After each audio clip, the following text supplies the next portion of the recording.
started so you can put away your laptops and phones. Last class of the semester. Hope you guys enjoyed it and learned a little something. We have our last speaker today. We're super stoked to have him. Santiago, he's the father of Senda Athletics. It's a fair trade athletic company.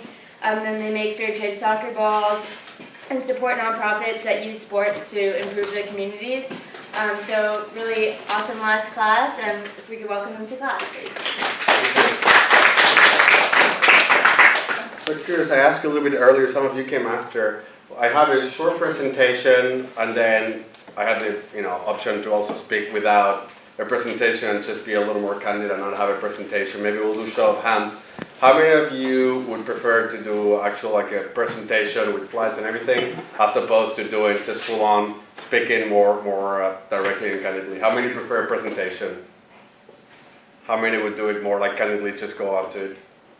Okay, so I think by a slight minority, we have option one. So I'll move through this as quickly as I can because I think the magic will really happen as we kind of talk a little more personally and directly, and hear from a lot of you as well. I heard that many of you are thinking about starting your own businesses one day and aspiring entrepreneurs. So I'll move through the presentation kind of quickly to give you guys a visual, and then jump right into kind of ask you questions as well, and have people here who have their own ideas about businesses, maybe show them or talk to your peers about those ideas, and maybe we can even brainstorm your own ideas besides kind of what we've done so far. Like she said, my name is Santiago Halty. I'm the founder of Senda Athletics. I was born here in the States, but I was raised in Buenos Aires in Argentina. So I lived there until I was 18 and finished my high school education there. And every 10 or 15 years, Argentina has a financial crisis. So mine, when I graduated was in 2001. We had 5 presidents in 1 week. You should Google it. It's a true story. And right after I finished high school in 2001, I moved to the States in early 2002 to live here, started community college in San Diego, transferred to UC San Diego, and then I had a chance to live in China for 1 year as a study abroad student. I was in Shanghai, and soccer was the vehicle that I used to connect with locals. It was my way. I was a little bit conversational in Chinese, but the ball and the game was my way to communicate with locals. So that was pretty cool.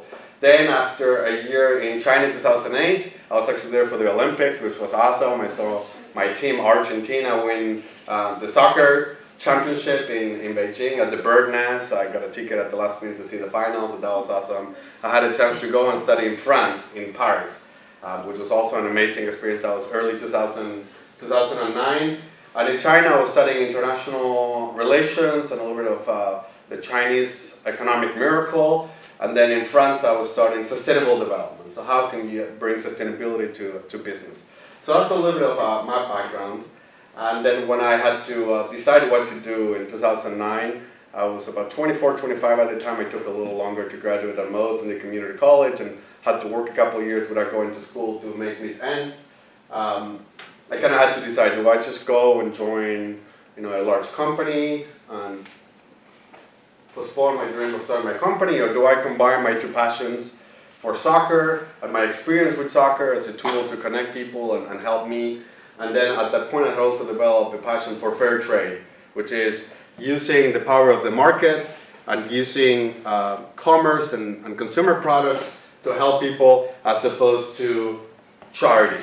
So sure enough, I decided to combine my 2 passions for fair trade and from soccer, and here I am today, 7 years later, working on Senda with a team. We have Giselle, who's actually one of our interns, who's done amazing work with us. We have had a lot of Cali interns. We work also with the High School of Business. So if any of you are interested in an internship or helping us in some capacity next year, please let us know. We're always looking for smart, passionate people. So that's a little bit of my story, my background, and how I ended up starting Senda 7 years ago. We're a B Corp. Many of you know probably what a B Corp is. Hands up if you know what a B Corp is, benefit corporation. Just 1, 2, okay, 3. So about 3 people of about 20, so we need to change that. So B Corp is a corporate entity that allows you to not only maximize shareholder value, but stakeholder value. So it's a third-party certification system that assess how socially responsible you are, how close you are to public transportation, how much do you recycle, how much do you have reusable energy, how close are you to corporate transportation, and for example, what is the difference between the top paid employee and the bottom paid employee.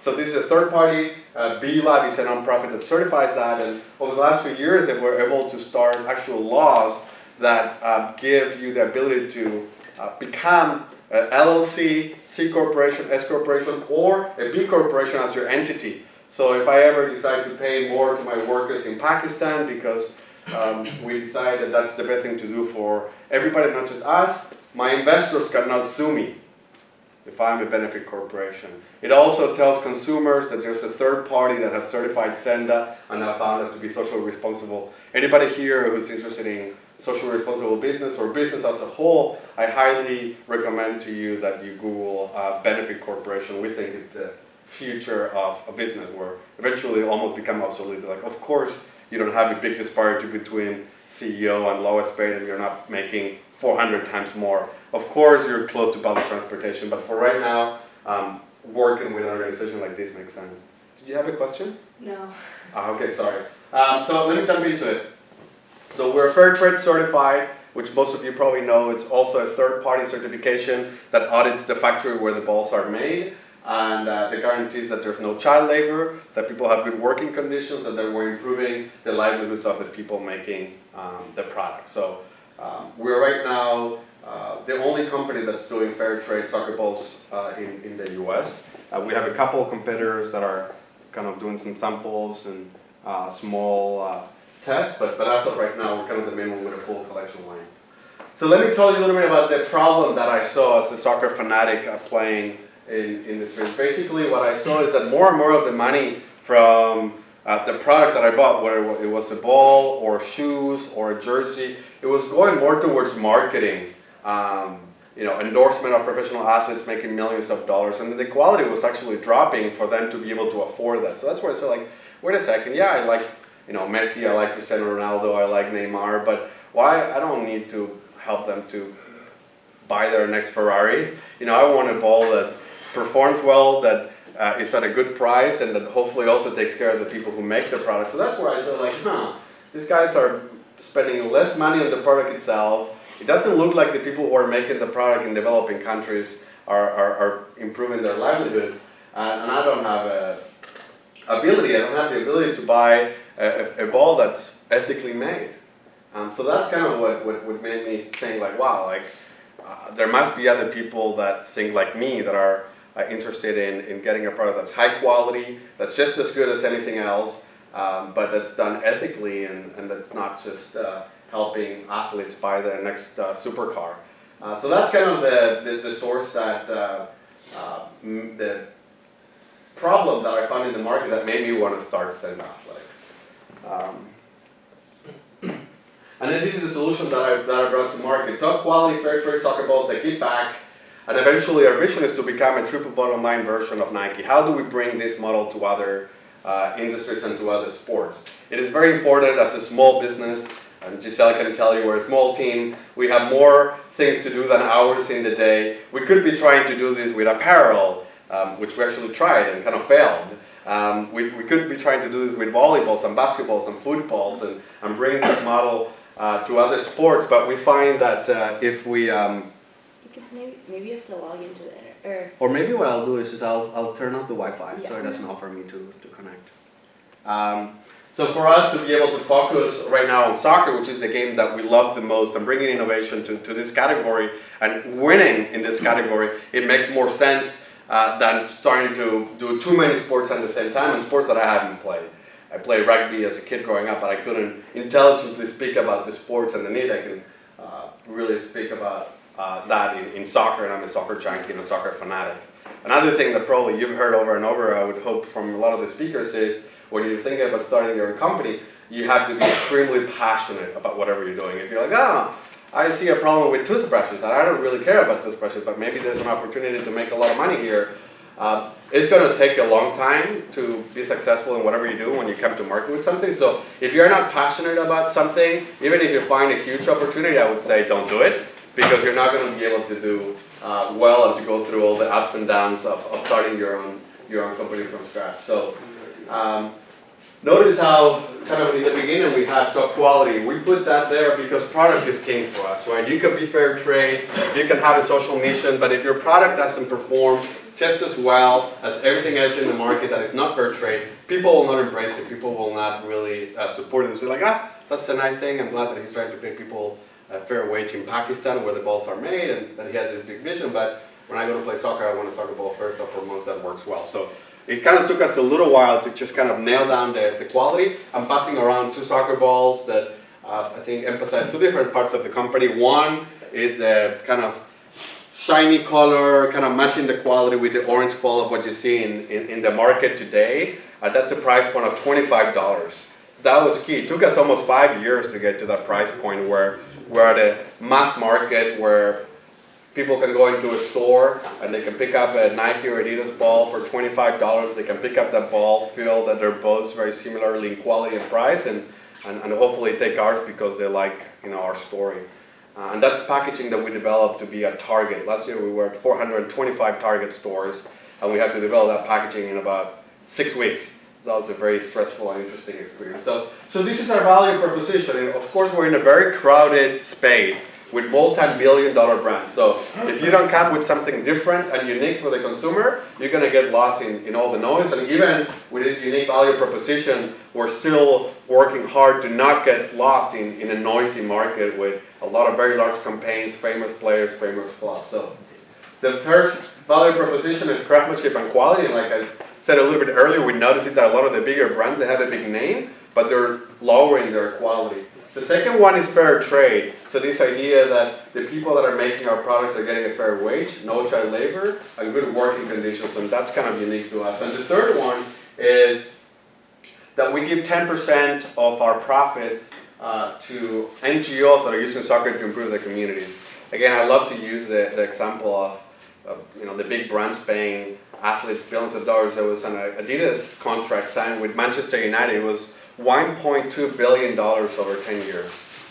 So they're basically giving them almost, I think it was maybe a little more than that, but it was about $120 million. And that's not even, they're paying them to give them free stuff, right? Because they give free stuff to the club for them to wear at the games and to sponsor them. So we're like, wow, this is kind of obscene that you have some of a few teams that are getting so much more money, and you got people that are using soccer to improve their communities that are getting hand-me-down stuff. They're like, how can we challenge the status quo? And that was kind of how we find out with kind of 3 unique aspects of the brand, and we'll have a video maybe that helps to bring towards this. So the next video that I'll show you will be a video that shows you the factory in Pakistan and the workers that are making our products. So this was a trip that I did 4 years ago to visit them and learn how the balls are made.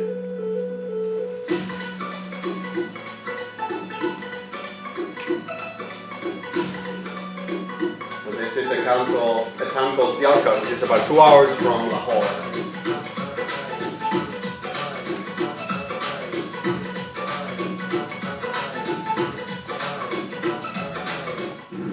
Here we are.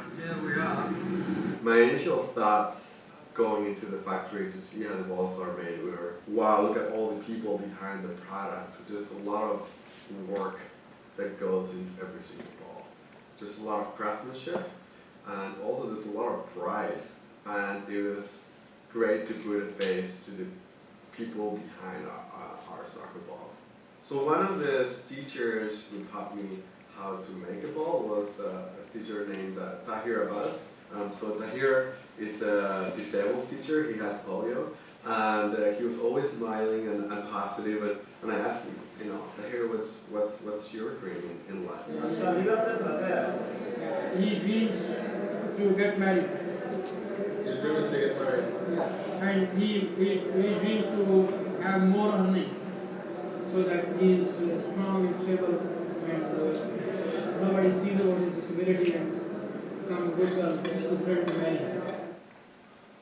People are people everywhere. And I think everybody wants similar things. They want to make a good living. They want to improve their lives for themselves and their families. and they want to be able to be proud of what they do. There we go. So that's a short video. We have a full 10-minute video on our YouTube channel if you're interested, where you can go a little deeper and meet some of the other workers and meet some of our nonprofits. So again, we keep finding something that goes back to being different.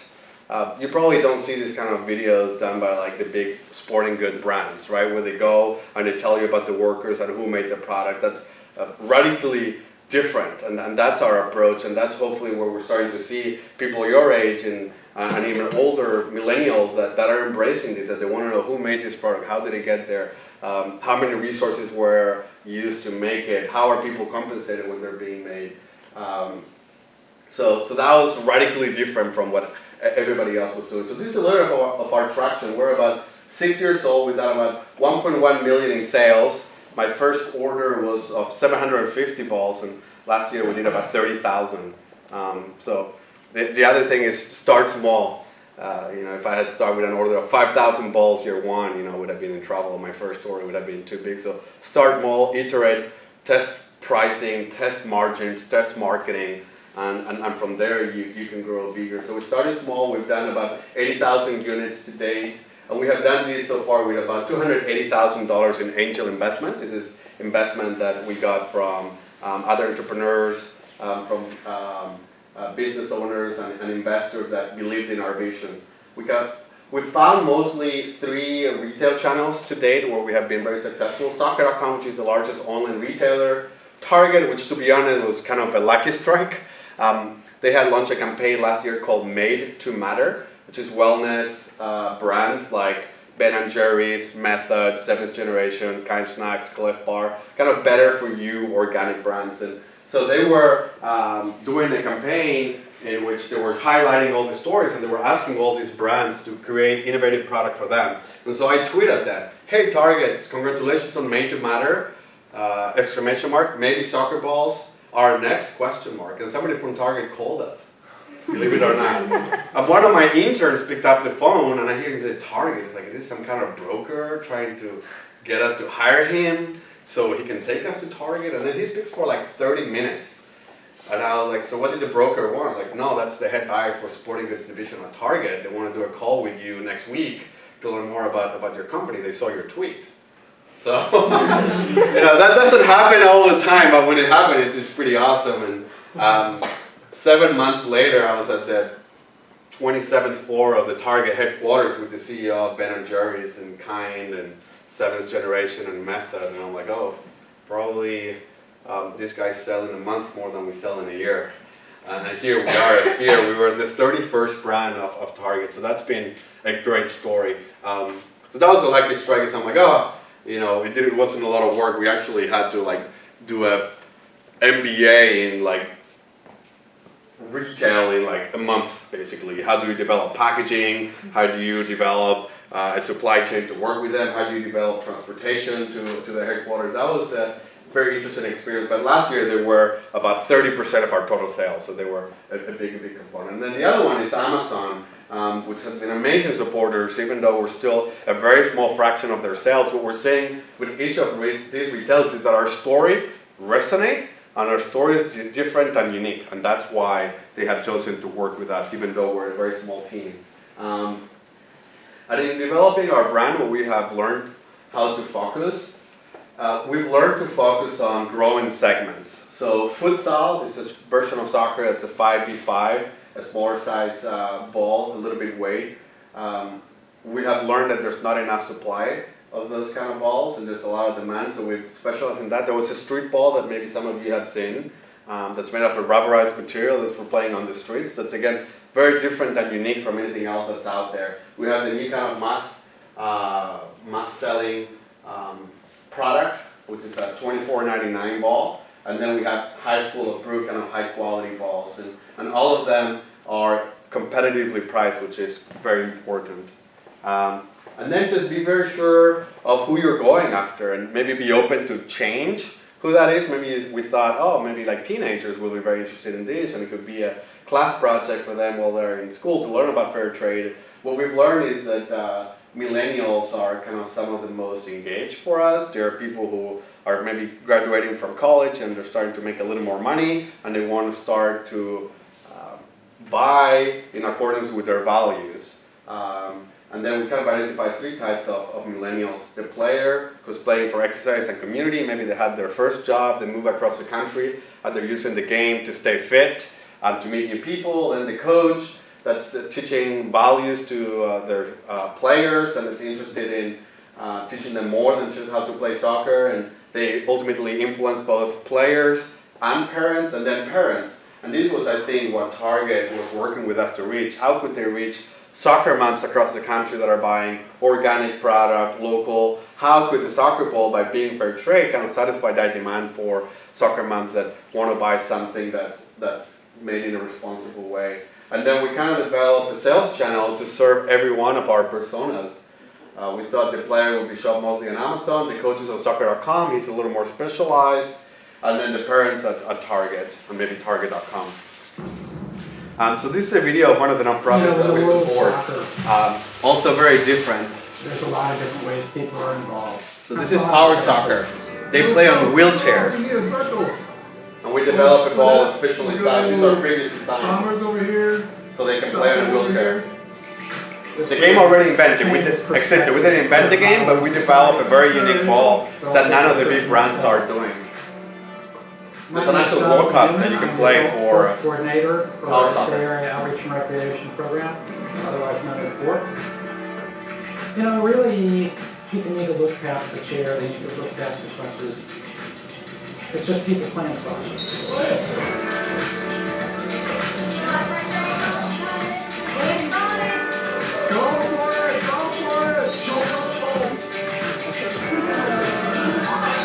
Good job.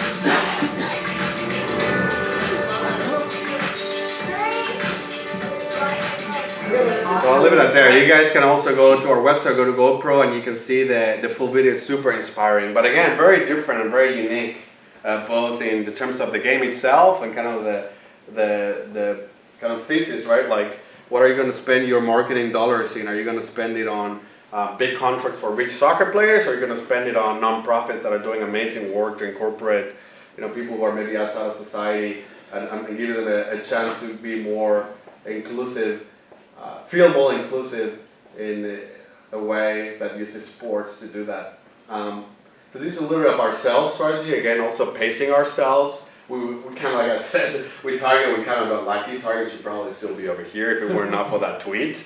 But in the beginning, you see a trend there. It's mostly online. So soccer.com, Amazon, and Send Athletics, we sell through our direct channel. So online is a low cost, and it's a way for us to tell our story a little bit deeper. In a store like Target with thousands of products for sale, it's kind of hard to find a way with a small sign or a video to tell your story. But when people are on Amazon, we have videos with every product that we sell there, with soccer.com as well. And it's a lot easier to get into those channels. Send Athletics, we're learning how to be better storytellers on our own website. And then little by little, we're transitioning toward stage 2, which is going to small and medium-sized retailers, maybe developing some point of purchase materials, a little postcard that can be next to our product, something that helps for the consumer to understand our story in 5 seconds, maybe 3 seconds as they're going and like, oh, fair trade, I know that logo, Bico, I think I've seen that. Premium quality balls that give back. And then maybe we can get them to pick up our packaging and read a little more, but we have really very little time. And then eventually the goal is to go to larger retailers, maybe once we have enough traction and people are going to those stores and asking them, do you guys carry fair trade soccer balls? I saw this brand that does this amazing work. I saw this street ball. You guys carry a street ball? And hopefully the store managers hear about us enough through the buzz that we create online that they ask us kind of target, what they need to do to carry our product. So this is our team. We got John, who's our director of operations. And then we have 2 commission-based brokers. One of our things as well as being a startup, I still consider Senate to be a startup, is keeping your costs down and spending as little money as you can. And these 2 people make money only when we sell on the channels that they help us manage. So they're experts on those channels. They help us to manage our advertising, our campaigns, our promotions. And so the more we sell there, the more they get us a commission, but I don't have a fixed cost to maintain them. So our incentives are aligned, which is very important. I made the mistake early on of hiring people when I had very little money, and no bueno, don't do that. And then recently we were able to bring some people from the industry, people from Nike that like what we're doing, that have left the company, so have a lot of the expertise and know-how and can help us to do things a lot better. And somebody that came from another competitor that does soccer balls. So kind of having like young, really hard-working people being willing to work for ramen and soccer, people that know how to manage channels that we're selling on, and then people that are industry veterans that can help to guide our marketing, our sales efforts, and international expansion, which is something that we're getting to very, very slowly. And this is how we saw ourselves fitting in a very crowded marketplace. On the top right or kind of middle right, you see a lot of the big brands that probably all of you would recognize just with the logo. You don't even need a name. Then on the left, you probably wouldn't recognize a lot of them. They're more like mass producers and kind of not very exciting brands. Molten, Spalding, Baden, Mikasa, then Wilson, that maybe some of you know because of Tom Hanks. Brian, which is a brand that used to be a little bit big in the 80s and 90s. So where we see ourselves trying to fit in the marketplace is being aspirational and having those stories that you've seen of soccer players that are using soccer to improve their communities, like Power Soccer, some of our other nonprofits. So having a story, what we've seen is that a lot of these people don't have really meaningful stories about their products and why they exist in the market and why they're working hard every day when they go to work. It's just kind of, yeah, we make a product, we sell it, and we've been around the market for 20, 30 years. Some coaches know us, so buy our product, but we saw very little innovation in terms of storytelling. But the way that they can compete, some of them compete purely on price. But some of them, what they do is like they don't have a story, they don't spend any money almost on marketing, and they provide better value for the money. So you can buy a ball from them, maybe from a Molten or a Maitre or a Select, and it'd be better quality. But if you go to the website, there's nothing story. There's no story. There's nothing interesting there that kind of gets you to like play soccer or that makes you want to buy something from them. And then you kind of have brands that are extremely aspirational that spend a ton of money, but we felt that we had an opportunity to give people more value for their money. So especially we can do that a little bit further in our product collection. With that product at $25, we pretty much match it. And as you start going on $40 balls, $55 balls, $80 balls, our quality will be better for your money than some of the bigger brands. So we wanted to be aspirational and have a story, which we felt those people didn't have, and have better value for your money than some of the bigger brands. And that's kind of how we are going to compete in the marketplace. This is a little bit of our growth strategy. Our goal is to succeed in soccer in the next 4 years and kind of build a brand and a reputation on that segment. A little bit, again, kind of by a lucky strike, we were introduced to a former Nike executive that used to do international sales. And he feels very passionate about our brand and wants to help us to find distributors in Mexico, Canada, and UK, and then eventually maybe Japan. So there's zero risk for us. He's also commission-based. I told him, hey, we're a very small team. We don't have a lot of resources. We think it's a little early. We're still trying to get our positioning in the US. But if you believe there's an opportunity and you're not going to take too much of our time, let's open these markets and see what happens. And we're kind of experimenting with that next year. And then after 2020, when we're in the bulk category and when we're doing about 300,000 units per year and about 6% market share in the US, that's when we're looking at expanding within the soccer market and maybe develop other products.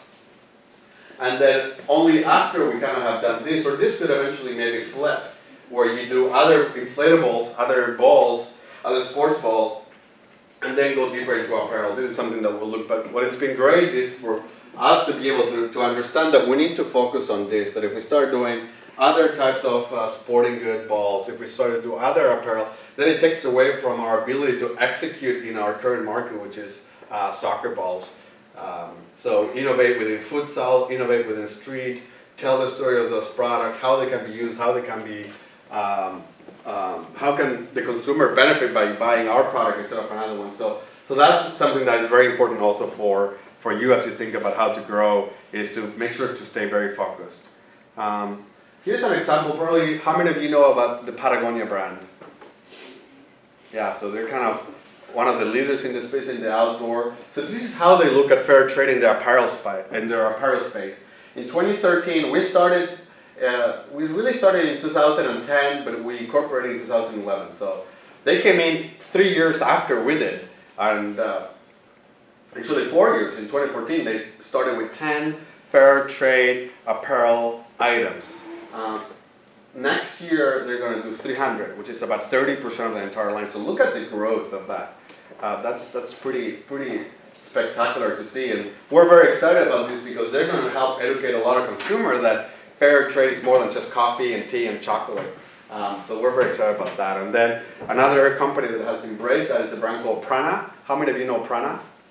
Here, 3 or 4. They're more like a niche brand that focuses on yoga and climbing. They actually got acquired by Columbia. They were the very first apparel brand to embrace fair trade.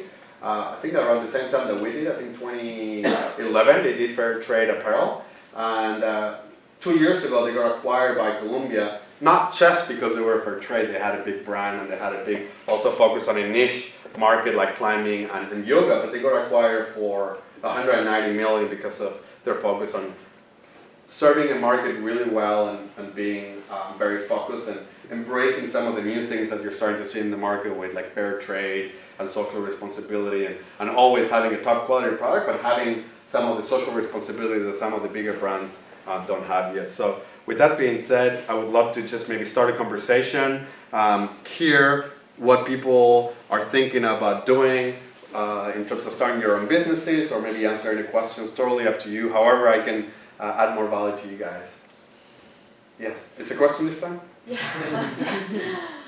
I saw as part of your stage 2 that you had that you want to expand into Mexico, Canada, the UK. Why not like Europe and other continents too? Yeah, so we have the UK, which I guess it's kind of Europe, right? After Brexit, debatable, but there's still Europe. So we have Canada and Mexico because of proximity, geography.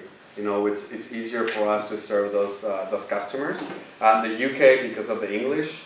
You know, we have the same language, so a lot of our packaging, a lot of our copy is very similar. And then Mexico, you know, I'm from Argentina, so I can do the Spanish. So if you go into Germany, you have a language issue. You go into France, you have a language issue. You go into Italy. So we went with the countries that are nearby and the countries that are kind of culturally more similar to us. And then eventually that's why I said, like, hey, let's hold on Japan because I think it's a little crazy. But like, it's crazy because we found a guy that's almost as passionate as we are about the brand. John Halty is the guy taking us. Actually, Giselle, you met him. No? John, who came to our office to present with his family, the distributors.